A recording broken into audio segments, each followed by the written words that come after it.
그다음에 이제 두 번째 부동산 부분입니다. 제가 뭐 광양을 예를 들어서 뭐 죄송합니다만은 이제 광양에 강의하러 갔다가 어떤 분이 자신의 노후 설계에 대해서 이런 이야기를 하시길래 이제 제가 한번 예를 들어봤습니다. 그분이 이제 광양에 아파트를 하나 사서 거기서 월세를 받으려 한다. 노후에. 이게 이제 맞는 선택인가 하는 부분입니다. 자, 우리가 자본의 혹은 자산의 가장 큰 장점은 뭡니까? 자산의 가격이 오르는 것입니다. 예금은 가격이 오르지 않기 때문에 우리는 예금이 거기서 빠지는 것에 비해서 자본을 선택하는 것은 주식과 부동산이라는 자본을 선택하는 것은 가격이 오르기 때문에 선택하는 것이거든요. 가격이 올려야 거기서부터 들어오는 임대 수입도 많아지게 됩니다. 그런데 만일 자본을 선택했는데 가격이 오르지 않는다? 저 고향 같은 경우에는 거의 90년대 중후반에 땅값이 지금 그때 땅값보다 지금이 더 떨어져 있습니다. 자본이라고 생각되는데 가격이 오르지 않는 것도 있다는 것이죠. 그래서 광양 지역이 나중에 인구가 어떻게 될지 모르겠는데 적어도 막 성장하고 자본의 가격이 막 오르는 지역, 그런 지역은 이제 아닐 것 같은 거죠. 그러면은 여러분들은 자본을 택할 때 어떤 자본을 택해야 되느냐? 가격이 오를 곳에 자본을 택해야 되는 것입니다. 그래서 그 부분에 관해서 이제 좀 말씀드리고 싶습니다. 그러면 우리가 가격이 오를 곳 혹은 우량한 자본을 어떻게 선택할 것인가 부분을 이제 좀 말씀드리겠습니다. 부동산 시장 요즘에 이제 많은 변화가 있죠. 가격이 떨어지고 나서 또 거래가 좀 일어나면서 이것이 앞으로 살아난다, 아닌다, 뭐 이런 이야기들이 최근 한 달 동안 이야기가 있어 왔는데요. 우리나라 주택시장, 우리나라 부동산 시장의 상당 부분은 아파트나 주택시장이 이제 이끌고 있습니다. 이 주택시장을 어떻게 봐야 될까 하는 그 관점을 좀 말씀드리겠습니다. 이게 이제 여러분들이 앞으로 부동산이라는 자산을 어떻게 투자해야 될까 하는 부분하고 관련되어 있는데요. 주택시장을 보려면은 인구나 가구 수를 봐야 됩니다. 저 테이블에 나와 있는 것이 이제 인구수와 가구수 그리고 인구와 가구의 증감을 나타낸 것인데요. 2020년에 굵은 글씨로 써 있는 것이 증감입니다. 플러스니까 증가죠. 인구 같은 경우에는 478만 명이 20년 동안 증가했습니다. 가구 수는 20년 동안에 642만 가구가 증가했습니다. 어마어마합니다. 왜? 인구보다 가구가 더 많이 증가했어요. 이런 게 왜 생길까? 가구 분화가 일어난 것입니다. 젊은 사람들이 세대주로 독립해서 원룸을 어떤 데 해서 가구가 계속 분화가 일어난 것이죠. 그러니까 저렇게 가구 수가 많이 늘어나니까 주택 수요도 늘어날 수밖에 없습니다. 그러면 앞으로 20년 통계청에 따르면은 마이너스 93만 명 감소인데요. 인구가 저거보다 더 많이 당연히 감소하게 됩니다. 최근의 수치를 보면은 최소한 100만 명 이상, 110만 명 이상 감소합니다. 여하튼 앞으로 20년 동안 100만 명 인구가 감소한다고 가정하죠. 처음으로 감소합니다. 그런데 가구 수는 통계청의 전망에 따르면 313만 가구가 증가합니다. 자, 우리는 주택시장을 가구 수로 보아야 되는데요. 그러면은 여러분들 앞으로 주택시장이 괜찮을까요? 안 좋을까요? 안 좋을까요? 2, 3년 전에 주택가격이 많이 오를 때 사람들이 앞으로도 주택가격이 계속 오를 수 있다고 이야기한 논리 중에 하나가 바로 가구수가 늘어난다는 것이었습니다. 봐봐라, 앞으로 가구수가 20년 동안에 300만 가구가 이상이 늘어나는데 무슨 주택시장이 문제가 되느냐 이런 이야기를 했습니다. 자, 이게 오를까 하는 부분을 한번 제가 조금 이따 살펴보겠습니다. 그 다음에 2040년부터 10년 동안의 기간은 뭐냐면 인구가 드디어 10년 동안에 한 310만 명 이상 감소해버리고요. 처음으로 가구수가 무려 100만 가구가 10년 동안에 불과 10년 동안에 감소해 버립니다. 그 전에 축은 20년간의 증감인데요. 저거는 10년 동안 그렇습니다. 그러니까 우리나라가 2040년을 딱 넘어가게 되면은 완전히 다른 모습을 보이게 된다는 것이죠. 그러면은 2020년부터 2040년 이 20년 동안이 전환기에 해당되는데요. 이 전환기간은 가장 혼란스럽습니다. 왜냐하면 방향을 트는 것이기 때문에요. 이게 방향을 트는 와중에서도 막 이 난리가 나는 것입니다. 여러분들 막 단체로 달려가다가 턴을 할 때 되면 막 섞이고 난리가 나듯이요. 그런 일이 일어나는 것이 앞으로 20년 동안이라는 것이죠. 자, 인구는 100만 명이 감소하는데 가구 수는 300만 가구가 증가한다. 도대체 무슨 일이 일어날까? 네, 이걸 제가 연령별로 가구 수를 보았습니다. 보시면은 60대 이상 가구는 570만 가구가 증가합니다. 그런데 50대 이하 가구는 마이너스 260만 가구 감소합니다. 그래서 이 둘을 합치면 310만 가구거든요. 우리는 그래서 전체적으로 310만 가구가 증가한다고 이야기를 하지만은 정작 가장 핵심층에 해당되는 50대 이하, 50대, 40대, 30대, 20대 가구는 260만 가구가 감소하는 것입니다. 무려 60대 이상이 무려 570만 가구나 증가해서 우리는 가구 수가 310만 가구 증가한다고 생각할 따름인 것입니다. 그러면은 여러분들 주택시장은 좋을까요, 안 좋을까요? 당연히 주택시장은 약한 모습을 보일 수밖에 없습니다. 그래서 제가 35세에서 54세의 가구 수를 따로 빼와 봤습니다. 이 가구 수는 2015년에 이미 정점을 쳤습니다. 그리고 가구 수는 계속 감소하고 있습니다. 그 이후부터. 그러면 통계청에서 말한 총 가구 수는 언제까지 증가하느냐? 2039년까지 가구 수가 계속 증가합니다. 그러니까 고령자들을 위주로 한 가구 수는 2039년까지 계속 증가하지만은 정작 35세에서 54세에 다이내믹하게 주택을 수요하는 층, 결혼을 해서 집을 사야 되는 사람, 자녀들을 낳아서 집을 사야 되는 사람들, 이 가구 수는 이미 2015년에 피크를 치고 이미 감소하고 있다는 것입니다. 2015년, 2039년, 무려 24년의 갭이 있습니다. 그래서 여러분들이 이 부분을 꼭 유념해서 보셔야 됩니다. 그래서 우리나라의 주택시장의 어떤 과거 20년 그런 모습은 앞으로 보이기가 쉽지 않을 것이라는 겁니다. 그러면 어떻게 해야 되냐? 부동산 시장, 주택 시장이 양극화가 막 진행되겠죠. 그러면은 우량한 부동산을 찾아야 됩니다. 그럼 우량한 부동산 비싸서 살 수가 없습니다. 오피스, 우량한 오피스 어떻게 투자를 할까?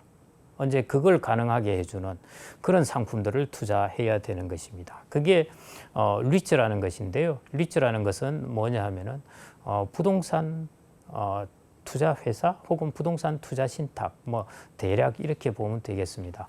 어떤 회사가 있는데 그 회사에 우리가 그 회사의 주식을 사면은 그 회사는 모은 돈을 가지고 부동산에 투자한다는 것입니다.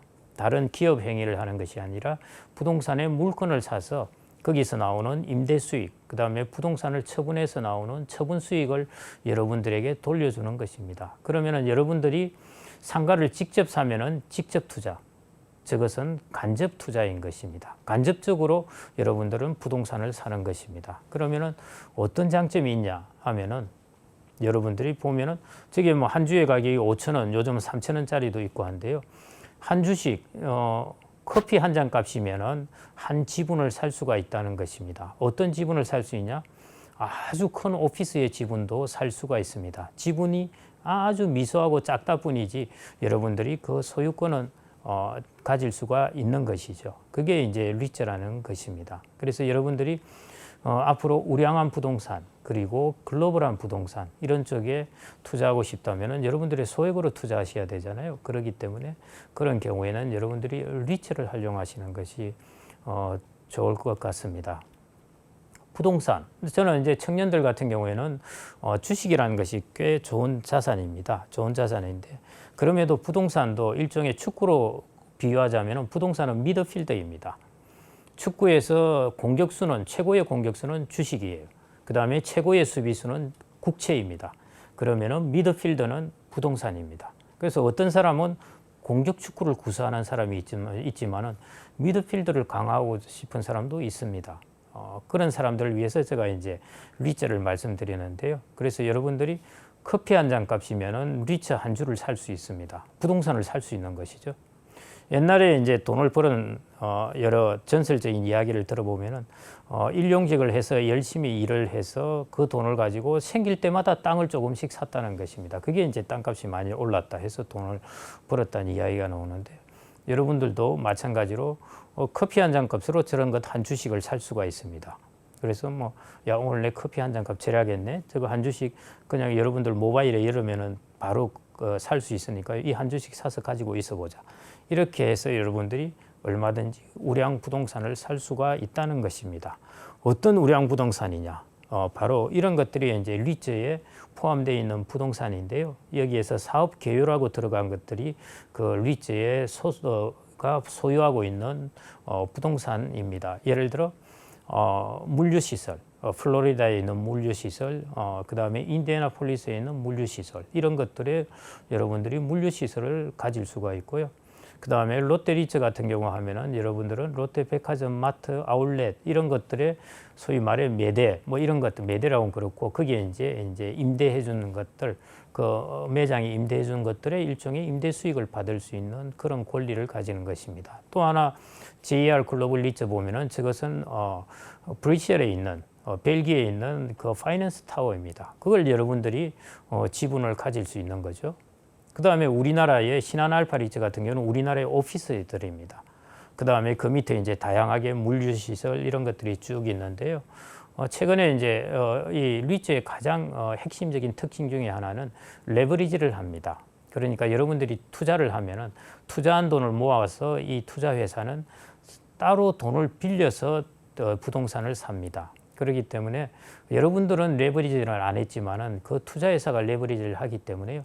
여러분들이 투자하는 그 자체로 여러분들은 레버리지를 하는 셈입니다. 대략 60에서 70% 정도는 레버리지를 하는 셈입니다. 그래서 금리가 오르면 가격이 좀 떨어지는 특징이 있고요. 그래서 최근에 이게 한 20에서 40% 가격이 하락하기도 했습니다. 그래서 어떻게 보면은 뭐 투자의 시점으로서는 올 하반기나 이렇게 보면은 이제 괜찮은 시점도 될 수 있는데요.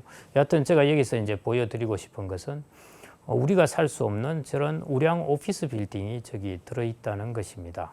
최근에 이제 아파트 가격은 많이 떨어졌죠. 근데 제가 이제 어디 공주에 그쪽에 가서 한번 그 이사장님께 여쭤봤는데요. 이번에 사옥 하나 마련하시죠. 이제 요즘 부동산 가격도 떨어졌을 텐데 했더만은 오피스 가격 안 떨어졌습니다. 요즘 가격이 더 올랐고요. 거의 뭐 오피스도 찾기도 쉽지가 않고 매물도 잘 안 나오고 또 보니까 괜찮은 오피스는 한 15% 더 오른 것 같아요. 이런 이야기를 하시더라고요. 왜냐하면 우량 오피스는 일단 임대는 다 되고 그 다음에 최근에 건축비가 올랐잖아요. 새로 지으려면 비용이 더 많이 드니까. 그러니까 이 가격이 이제 좀 오른 것입니다. 그래서 여러분들이 개인들이 노후 자산 관리에 제일 위험한 행위 중에 하나가 상가를 사는 것입니다. 그 잘못 샀다가 한번 걸리면 큰일 나요. 임대는 안 나가고 관리비는 계속 나가고 하면 이게 죽을 맛입니다. 그래서 여러분들이 그렇게 직접 투자 그거 하고 나면은 여러분들 돈 여유도 없습니다. 그래서 뭐 젊은 사람도 그렇고 그 다음에 은퇴를 준비하는 사람도 그렇고 하는데요. 여러분들 청년들 같은 경우에는 이렇게 우량한 부동산을 차곡차곡 커피 한 잔 값으로 사면서 모으는 것도 한 방법이고요. 여러분들이 자산 관리할 때 이것을 활용하는 것도 한 방법이라고 보아지겠습니다. 대략 리츠에 그러면 배당 수익률이 얼마 정도 되느냐? 이제 가격이 오르는 수익률도 있겠는데요. 배당 수익률을 대충 보면은 4에서 7% 정도 그렇게 나옵니다.